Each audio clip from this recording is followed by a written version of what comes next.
तो हिंदी माध्यम के सभी प्यारे छात्रों का एक बार फिर से स्वागत है। और आज मैं आपके लिए लेकर आया हूँ कक्षा 10वीं विज्ञान के सबसे कठिन रिक्त स्थान। जी हाँ, ये ऐसे रिक्त स्थान हैं जो परीक्षा में अगर आ गए तो आपको परेशान कर सकते हैं। बोर्ड परीक्षा 2024 के लिए काफ़ी महत्वपूर्ण भी है। तो चलिए एक एक करके इनके आंसर जानते हैं और देखते हैं कि आपको पता है कि नहीं। सबसे पहला है, लवण के एक सूत्र इकाई में जल के निश्चित अणुओं की संख्या को खाली स्थान कहते हैं। तो इसका सही जवाब आपको बताना है। क्या आप बता पा रहे हैं? लवण के एक सूत्र इकाई में जल के निश्चित अणुओं की संख्या को खाली स्थान कहते हैं। तो इसका सही जवाब है क्रिस्टलन का जल। नेक्स्ट दिया गया है कि आभूषण बनाने में खालिस्तान कैरेट सोना उपयोग होता है। तो इस खाली जगह में क्या भरना है आपको बताना है। आभूषण बनाने में कितने कैरेट सोने का उपयोग होता है ये आपको बताना है। जी हाँ, इसका सही जवाब है 22 कैरेट। नेक्स्ट दिया गया है कि खालिस्तान ने सर्वप्रथम अमोनियम साइनेट से प्रयोगशाला में यूरिया बनाया था। ये तो आपने पढ़ा होगा, किसने सबसे पहले यूरिया बनाया था।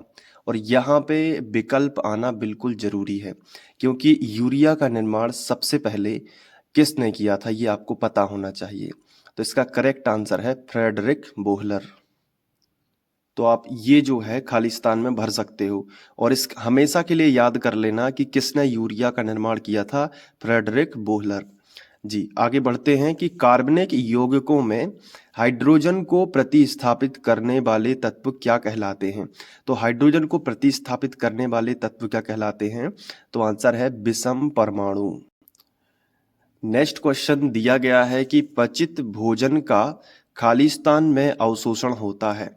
तो इसका क्या आपको पता है करेक्ट आंसर? अगर पता है तो आप कमेंट में भी कर सकते हैं कि पचित भोजन का खालिस्तान में अवशोषण होता है। किस में अवशोषण होता है? तो इसका करेक्ट आंसर है क्षुद्रांत। तो क्षुद्रांत में अवशोषण होता है। नेक्स्ट दिया गया है कि भ्रूण को माँ के खालिस्तान से पोषण मिलता है।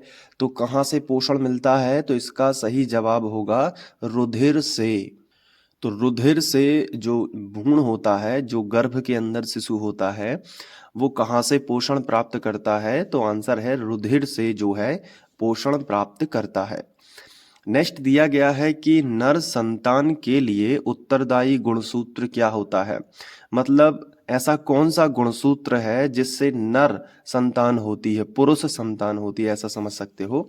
तो बॉय यानी लड़का कैसे होता है? तो उसका करेक्ट आंसर है बाई गुणसूत्र यदि जो है उत्तरदायी माना जाएगा।